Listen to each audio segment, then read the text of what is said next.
कारोबारी मसाइल, पुलिस की हिरासनी और नामनिहाद गौ रक्षकों के हमलों के खिलाफ कुरैश बिरादरी ने महाराष्ट्र के मुख्तलिफ अजला में अपने कारोबार बंद रखने और मुनज़्ज़म एहतजाज की राह इख्तियार की है। इस एहतजाज की कॉल कुरैश बिरादरी के मुख्तलिफ अजला में मुनक़िदा इजलासों के बाद दी गई, जिसमें औरंगाबाद, परभनी, जालना, बेड़ और नांदेड़ जैसे अजला शामिल हैं। नांदेड़ में 19 जुलाई से हड़ताल शुरू की गई है। कुरैश बिरादरी के इस एहतजाजी फैसले के असरात मवेशियों के बाजारों पर भी नुमायां होने लगे हैं। नांदेड़ में कामठा के मुकाम पर इतवार के रोज मवेशियों का हफ्तेवार बाजार लगता है। कुरैश बिरादरी की हड़ताल के सबब हफ्तेवार मवेशी बाजारों में अब जानवरों की खरीदारी में नुमायां कमी देखने को मिली। इन बाजारों में बिल उमूम भैंसों और दीगर बड़े जानवरों की खरीदो फरोख्त होती है, जिसमें कुरैशी बिरादरी का कलीदी किरदार होता है। हस्बे मामूल किसान बड़ी तादाद में अपने जानवरों के साथ यहां पहुंचे, मगर उन्हें उस वक्त सख्त मायूसी का सामना करना पड़ा जब एक भी खरीदार, खुसूसन कुरैश बिरादरी का कोई नुमाइंदा बाजार में मौजूद नहीं था। बाजार में मौजूद किसानों ने अपने तासुरात बयान करते हुए कहा कि हम लोग खेती के साथ मवेशी पालते हैं ताकि जरूरत के वक्त उन्हें बेचकर अपनी माली जरूरियात को पूरी कर सकें, लेकिन अगर जानवर ही ना बिके तो हमारी मईशत पर इसका असर पड़ेगा। किसानों ने हुकूमत से अपील की है कि वो कुरैश बिरादरी के मसाइल पर फौरी तवज्जो दें ताकि यह हड़ताल तवील ना हो, नहीं तो किसानों को नाकाबिले तलाफी नुकसान का सामना करना पड़ सकता है।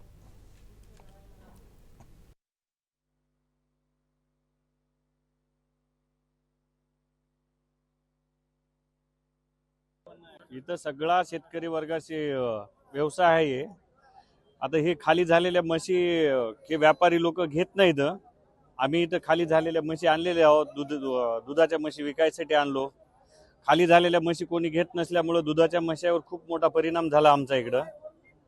तर याच्यावर प्रशासनानं जे कोणी याचा माल अडवालेत त्यांच्यावर योग्य ते कार्यवाही करावी आणि आमचा माल विकायला ह्याला थोडंसं लक्ष घालायला हवं.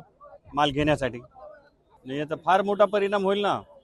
याच्यावर लोकांच्या म्हशी विकूनशी नाही तर पैसे द्यायचे आहेत, कोणाच्या म्हशी विकत घेतलेले आहेत, कोणाला शेताचे पैसे द्यायचे आहेत, शेतीसाठी लागणाऱ्या मालाचे. आणि इथं आमच्यासारख्या व्यापाऱ्याच्या म्हशी घेतलेल्या आहेत लोकांना, त्यानं आणून इथं परेशान झाले. आज आज हजार 2,000 भाडे केले म्हशीला आणून विकायला. इथं आज म्हशीला कोणीच घेत नाही, एक वगार सुद्धा विकत नाही इथं आज. त्याच्यासाठी आता आमच्या सुद्धा याला झालेल्या जे म्हशी आहेत त्याच्यावर सुद्धा इथं खूप मोठा परिणाम झालेला आहे. आज गिराईकच नाही आज, समजा त्याचा मालच विकला नाही ना. आणि आम्ही म्हशी तरी किती घेऊन शिने घरी ठेवा. आम्ही व्यापारी लोक म्हणजे असे आमचे आम्हाला जे पालट्या म्हशी खाली झालेल्या देऊन जे आमच्या दुधाच्या म्हशी नेतात, तर आता बघा ना इथं एवढ्या म्हशी बांधून आता एक म्हैस विकायला तयार नाही इथं. तर याच्यावर योग्य ती कार्यवाही करावी पोलीस प्रशासनानं. इथं सगळा शेतकरी वर्ग